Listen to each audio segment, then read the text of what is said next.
Good morning students. बच्चों, कक्षा 9 में आज हमारी वर्कशीट नंबर 48 है।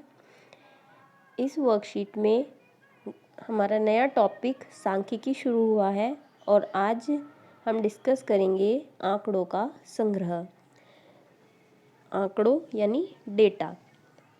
बच्चों, आपने बहुत बार देखते हो आप कि आपकी क्लास में अटेंडेंस लगती है और उसमें आपका प्रेजेंट और एब्सेंट लगाई जाती है और इसका रिकॉर्ड रखा जाता है। इसी प्रकार जब आपका कोई पेपर या टेस्ट होता है तो उसका भी रिकॉर्ड रखा जाता है। तो ये जो रिकॉर्ड रखे जाते हैं ये एक सूचना हमें इनसे महत्वपूर्ण सूचनाएं हमें इनसे प्राप्त होती हैं।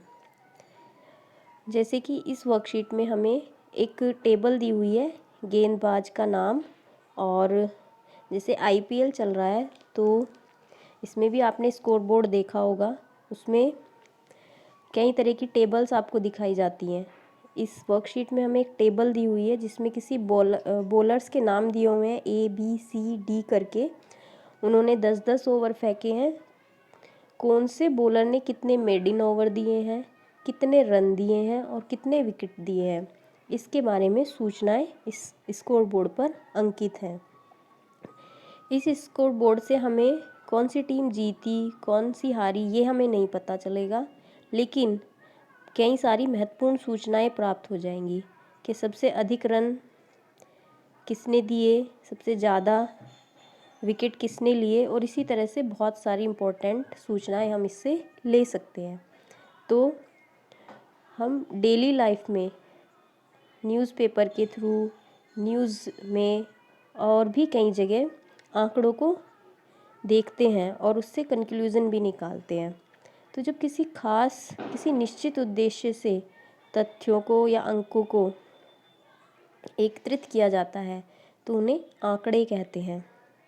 और इन आंकड़ों का जो अध्ययन किया जाता है वो सांख्यिकी के अंदर किया जाता है। तो हमें भी आंकड़े इकट्ठे करने के लिए इन्होंने 2 क्रियाकलाप दिए हुए हैं, 2 एक्टिविटीज़ दी हुई हैं जो हमें करनी है। पहली एक्टिविटी में कहा है अपनी कक्षा के किन्हीं 20 विद्यार्थियों की लंबाई सेंटीमीटर में आंकड़े संग्रह करके एक तालिका बनाइए। तो आप अपनी क्लास के कोई भी 20 स्टूडेंट्स लोगे और उनकी कितनी लंबाई है उसे नापकर इसमें लिखोगे। क्योंकि आजकल हमारी क्लासेस नहीं चल रही हैं और हम आपस में संपर्क में नहीं हैं, तो इसलिए आप अपने आसपास के किन्हीं भी, आपके घर परिवार से किन्हीं भी 20 लोगों की लंबाइयाँ नापोगे और इस तालिका को पूरा करोगे। तो ये एक्टिविटी आपको करनी है। दूसरी एक्टिविटी है अपनी ऑनलाइन कक्षा में पिछले 1 सप्ताह में अनुपस्थित रहे विद्यार्थियों की संख्या के आंकड़े संग्रह करके एक तालिका बनाइए। तो पिछले वीक कितने बच्चे एब्सेंट रहे ऑनलाइन क्लास में, इसका आपने एक तालिका बनानी है। तो बेटा, जब आप पहली एक्टिविटी करोगे तो इसमें आप खुद अपने आप आंकड़े इकट्ठा करोगे।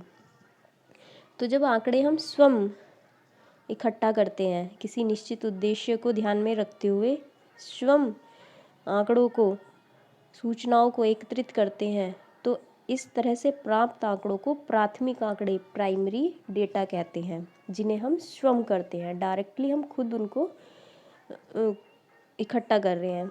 और जो आपका सेकंड एक्टिविटी है, इसमें आप एब्सेंट स्टूडेंट्स का डाटा अपने क्लास टीचर या सब्जेक्ट टीचर से प्राप्त करोगे। तो कभी कभी हमें सूचनाएं प्राप्त करने के लिए किसी और पर डिपेंड होना पड़ता है, तो इस तरह से जो आंकड़े हमें मिलते हैं उन्हें गौण आंकड़े या सेकेंडरी डाटा कहा जाता है। तो एक तो ये दोनों एक्टिविटीज़ आपको करनी है और यहाँ से आपको ये भी पता चल गया कि प्राथमिक आंकड़े क्या होते हैं और गौण आंकड़े क्या होते हैं। ठीक है, तो ये दोनों टेबल्स आपको पूरी करनी है। इसके बाद है स्वयं प्रयास कीजिए, उन आंकड़ों के 2 उदाहरण दीजिए जिन्हें आप अपने दैनिक जीवन में एकत्रित कर सकते हैं। तो